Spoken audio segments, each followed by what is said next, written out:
தொகுதி மறுசீரமைப்பு தொடர்பாக 5ஆம் தேதி அனைத்து கட்சி கூட்டத்துக்கான ஏற்பாட்டை தமிழ்நாடு அரசு செய்திருக்கிறது. இதை சற்று நேரத்துக்கு முன்பாக தமிழ்நாடு முதலமைச்சர் அறிவித்திருக்கிறார். இந்த தொகுதி மறுசீரமைப்பு அப்படிங்கிற விஷயத்தினால தென்னிந்தியாவுக்கு மேலே ஒரு கத்தி தொங்குவது போல ஒரு சூழல். தமிழ்நாட்டுடைய பிரதிநிதித்துவ விகிதாச்சாரம் குறையறதுக்கான ஆபத்து இருக்கு. இதை எதிர்கொள்ள அனைத்து கட்சி கூட்டம் கூட்டப்படும் என தமிழ்நாடு முதலமைச்சர் அறிவித்திருக்கிறார். இந்த நிலையில திராவிட முன்னேற்ற கழகத்துடைய மூத்த தலைவர்கள் ஒருவர் திரு கான்ஸ்டன்டைன் ரவீந்திரன் நம்மோடு இணைகிறார். பேராசிரியர் வணக்கம். இந்த பிரச்சனை, this issue has been there for some time. ஆனா இன்னைக்கு இதை நம்ம எழுப்புறதுக்கான முக்கியமான காரணம் என்ன? அதாவது இது அங்க ஏற்கனவே இருந்தது என்றாலும் 2026 இதற்கு முன்னால் 2001 அதை நாம் செய்திருக்க வேண்டும். ஆனால் அந்த 2001 அன்றைக்கு தீர்மானம் நிறைவேற்றப்பட்டது. 25 ஆண்டுகள் இப்படியே தொடரட்டும், இதே 543 நாடாளுமன்ற உறுப்பினர்களோடு தொடரட்டும் என்று நாம் சொல்லி இருந்தோம். இப்பொழுது 2026 டீலிமிட்டேஷன் வருவதற்கான அனைத்து சாத்தியக்கூறுகளும் இருக்கிறது. அந்த அனைத்து சாத்தியக்கூறுகளையும் இன்றைக்கு பாரதிய ஜனதா கட்சி தலைமையிலான ஒரு ஆட்சி என்ன நினைக்கிறது என்று சொன்னால், எடுக்கிற எந்த நடவடிக்கையும் தமிழ்நாட்டிற்கோ தென் மாநிலங்களுக்கோ பாதிப்பாக, அதே சமயத்தில் அவர்களை எப்பொழுதும் வரவேற்கிற வட மாநிலங்களுக்கு வாய்ப்பாக பயன்படுத்திக் கொள்ள நினைக்கிறார்கள். எனவே இதை அவர்கள் எடுத்த பிறகு மக்களிடம் கொண்டு போய் சேர்ப்பதை விட அவர்கள் அதற்கு தயாராக இருக்கிறார்கள் என்பதை உணர்ந்து கொண்ட காரணத்தினால் இந்த மாதிரியான ஒரு கத்தி நம் மீது தொங்கிக் கொண்டிருக்கிறது என்பதையும் நாட்டு மக்களிடம் நாம் கொண்டு சேர்க்க வேண்டும் என்கிற முன்முயற்சியும் முன்னெச்சரிக்கை நடவடிக்கையும் தான் மாண்புமிகு முதலமைச்சர் இந்த நடவடிக்கையை துரிதமாக துவக்கி இருக்கிறார். நாம் ஏற்கனவே மும்மொழி கொள்கைக்கு நாம் குரல் கொடுக்கிற போது முதலில் நாம் குரல் கொடுத்தோம். அதன் பிறகு கேரளா போன்ற மற்ற மாநிலங்களும் நம் உடன் வந்தது. அதை போல இதுவும் இன்றைக்கு நமக்கு பெரிய வாழ்வாதார பிரச்சனையாக இருக்கும்.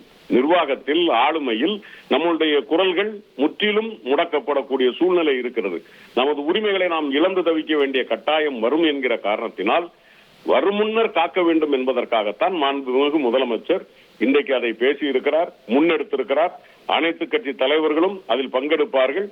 நம் தமிழ்நாட்டிற்கு ஏற்பட இருக்கக்கூடிய, அதிலும் குறிப்பாக தென் மாநிலங்களுக்கு ஒட்டுமொத்தமாக ஏற்படக்கூடிய ஒரு பாதிப்பை நாம் நிச்சயமாக தடுத்தாக வேண்டும் என்பதுதான் மாண்புமிகு முதலமைச்சருடைய நோக்கம். இது ஒரு பிரியம்டிவ் ஸ்டெப் அப்படின்னு நீங்க சொல்றதா நான் புரிஞ்சுக்கிறேன்.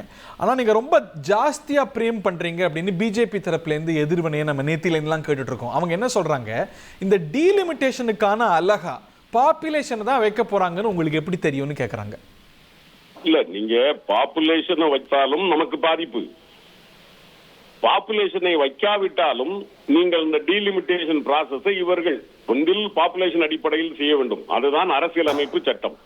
அதை ஒருவேளை 42வது சட்டப்பிரிவின்படி நமது அரசியலமைப்பு சட்ட திருத்தத்தில் நாம் 25 ஆண்டு காலம் ஒத்தி போட்டு மீண்டும் அடுத்தது மாற்றி இருப்பதை போல 71 இருப்பதை போலவே அன்றைக்கு இருந்த பாப்புலேஷனுக்கு ஏற்றாற்போல் எப்படி நமக்கு 39 இருந்ததோ அதை போல இருக்க வேண்டும் என்பதற்காகத்தான் நாம் குரல் கொடுக்கிறோம். ஆனால் இவர்கள் பாப்புலேஷன் அடிப்படையில் எடுத்தால் நமக்கு ஏறத்தாழ 9 தொகுதிகள் குறைவதற்கான வாய்ப்பு இருக்கிறது. பாப்புலேஷன் இல்லாமல் அவர்கள் எடுக்க வேண்டும் என்று சொன்னால் 880 தொகுதிகளுக்கு கொண்டு போகிற போது நமக்கு நமது 39ற்கு சாதகமாக அதற்கேற்ற தொகுதிகள் வராமல் வெறும் 8 தொகுதி அல்லது 7 தொகுதி தான் நமக்கு அதிகமாக கிடைக்கிறது.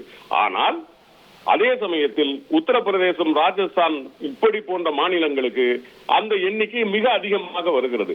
அப்படி பார்க்கும்போது ஒரு அரசு நடவடிக்கையில் நம்மளுடைய குரல் கேட்கப்படாமல் போவதற்கு தொடரணும். விகிதாச்சாரத்தில் படி பார்த்தா ஸ்டேட்டஸ் கோ தொடரணுங்கிறது நம்ம கருத்தா இருக்கா? கண்டிப்பா. ஒன்றில் நீங்கள் இந்த நாம இப்ப 39 இருக்கிறோம்னா இந்த 39க்கு தகுந்த மாதிரி மேல கொண்டு போங்க. அதே மாதிரி இப்ப இன்னைக்கு உத்தரப்பிரதேசம் 80 இருக்குன்னா இந்த 80 தொகுதிக்கு தகுந்த மாதிரி ஏத்துங்க, தப்பு கிடையாது. ஏத்தினாலும் கூட்டினாலும் எந்த மாநிலத்துடைய பிரதிநிதித்துவமும் விகிதாச்சார அடிப்படையில கூடாம நம்மளுக்கு குறையாம பாத்துக்கணும்ங்கறீங்க. பாத்துக்கணும், அவ்வளவுதான்.